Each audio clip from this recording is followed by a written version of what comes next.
Students, now we'll see how we can obtain the equations of displacement, velocity and acceleration of a simple harmonic oscillator. So we have a reference circle like this, over which a reference particle moves in this way. When the reference particle completes one circle, the simple harmonic oscillator completes one oscillation along y-axis. So we have studied this figure in detail in the video on phase. So you can see that video if you are not clear with this figure. So initially the particle at time t equal to 0, reference particle is at this position and it has phase phi with respect to reference line. And at time t is equals to t, the reference particle is at this position q and its phase with respect to reference line is this, which is omega t plus phi, which I can call theta also. So if reference particle is at this position, then the corresponding position of simple harmonic oscillator will be obtained by drawing a foot of perpendicular on y-axis. So इसका projection जब हम y-axis पे obtain करेंगे तो q dash is the position of SHO.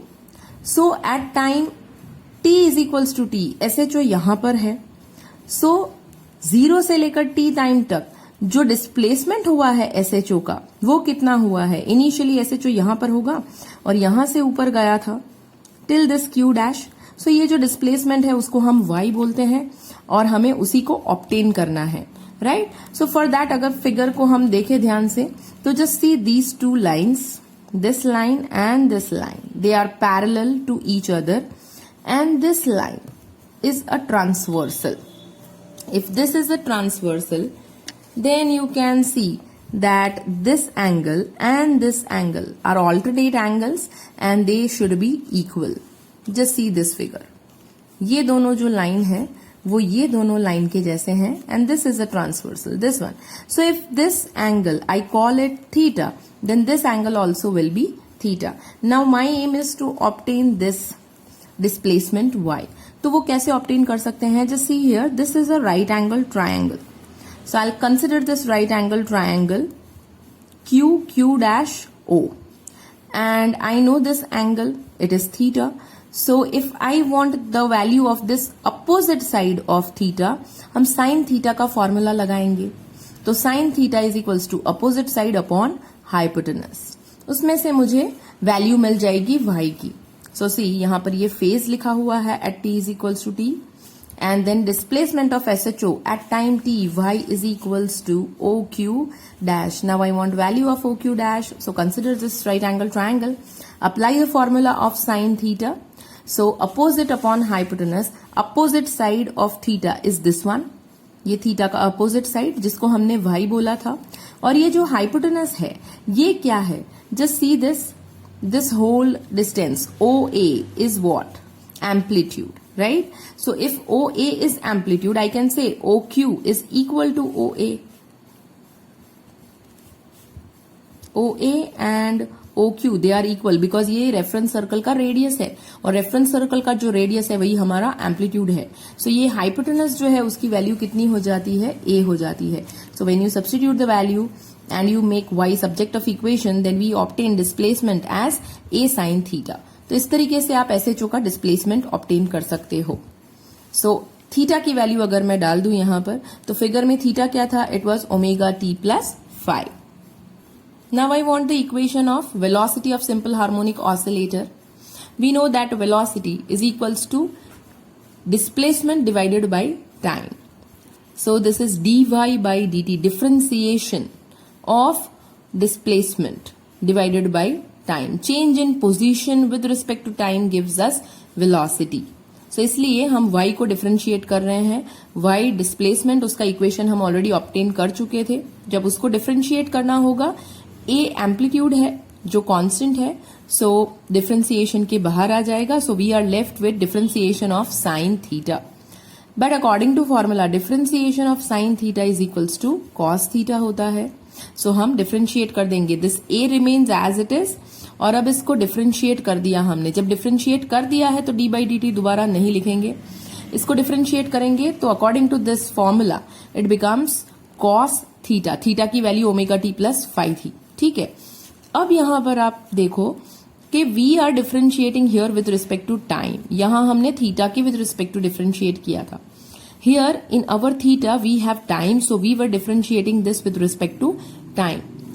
ये वाला phi जो है उसमें तो टी है नहीं कहीं पे भी, तो फाई की वैल्यू जो है वो चेंज नहीं होगी विद रिस्पेक्ट टू टाइम।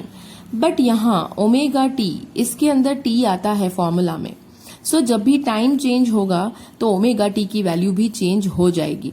सो मुझे इसको डिफरेंशिएट करना पड़ेगा, ठीक है। सो जब आप साइन थीटा का डिफरेंशिएशन करते हो तो साइन थीटा का कॉस थीटा हो जाता है, पर फिर ये थीटा जो है उसका भी डिफरेंशिएशन करना पड़ता है, जो कि जब हमने यहां पर किया था तो ये ऐसा हो गया था d theta divided by d theta, और d theta divided by d theta 1 हो जाता है, इसलिए यहां हमारा आंसर सीधा कॉस थीटा मिल गया था। बट यहां जब मैं इस एंगल को डिफरेंशिएट करूंगी तो यहां इसका तो 0 हो जाएगा, बिकॉज इसके साथ टाइम है ही नहीं। तो जब फाई के मल्टीप्लीकेशन में टी ही नहीं है तो इसकी वैल्यू चेंज नहीं होती है टाइम के साथ, पर इसकी होती है। अब इसका डिफरेंशिएशन हम देखते हैं कैसे हो सकता है। So this is d by d t of omega t, differentiation of omega t with respect to time. So formula है, यहां प्रोडक्ट रूल लगेगा। सो आपको पहले ओमेगा को कांस्टेंट रखना है और टी का डिफरेंशिएशन करना है, प्लस अब टी को कांस्टेंट रखना है और ओमेगा का डिफरेंशिएशन करना है, like this. Okay, so this will give me omega dt by dt will give me 1 plus t remains as it is. d omega by dt, this is angular velocity. Angular velocity is a constant. ठीक है, सो ये constant time के साथ change होगा नहीं, सो यहां पर क्या आ जाएगा 0। So we are left with omega. So d by d t differentiation of omega t will give me omega, और वो ओमेगा को हम यहां पर लिख देंगे। सो वेलोसिटी हमारा क्या हो गया है, A omega cos omega t plus 5. This is our formula for velocity. Now we'll obtain the equation for acceleration.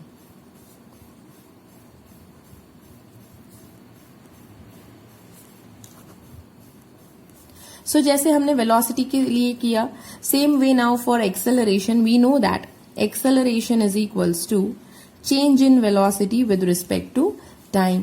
तो velocity का फॉर्मूला ऑलरेडी हमारे पास है, it is A omega cos omega t plus 5, तो हम इसको डिफ्रेंशिएट कर देंगे। So d by d t of A omega cos omega t plus 5, इसमें से ए ओमेगा जो है ये कांस्टेंट है, so they will come out and we'll differentiate cos omega t plus 5, इसका डिफ्रेंशिएशन होगा। Now differentiation of cos theta is minus sine theta, right. और इस थीटा का अगर डिफरेंशिएशन करेंगे तो will get d theta by d theta, that will again give us 1, so we will be left with minus sine theta. So here also we had cos theta, so cos theta का differentiation हो गया है minus sine theta. अब ये जो theta है, angle है, उसमें भी यहां पर टी है, सो एंगल जो है उसमें से ओमेगा टी जो है वो टाइम का फंक्शन है, टाइम के साथ चेंज होता है। ये फाई जो है इसका तो 0 हो जाएगा डिफरेंशिएशन, बट इसका हमें करना पड़ेगा जैसे हमने ऊपर किया था, same way. So omega T का डिफरेंशिएशन कितना हो जाएगा, omega. So what I will do is यहां पर एक स्क्वायर कर देंगे हम। एक ओमेगा तो यहां से कैरी फॉरवर्ड हुआ था और दूसरा ओमेगा इसका जब हमने डिफरेंशिएशन किया तो आ गया। So this is A omega square, right. Now I will take this minus sine out, so this will give me A omega square sine omega t plus 5. Now if you see, तो इसमें से ये जो ए sine theta, ये किसकी value है, this is the value of displacement. So I will get minus omega square y. Instead of this a sin omega t plus 5, I have substituted the value of displacement. So ये acceleration का formula हो गया, acceleration is equals to minus omega square y. So this is how we have obtained all the formulas for displacement, then velocity and then acceleration. Here we have substituted this value of y.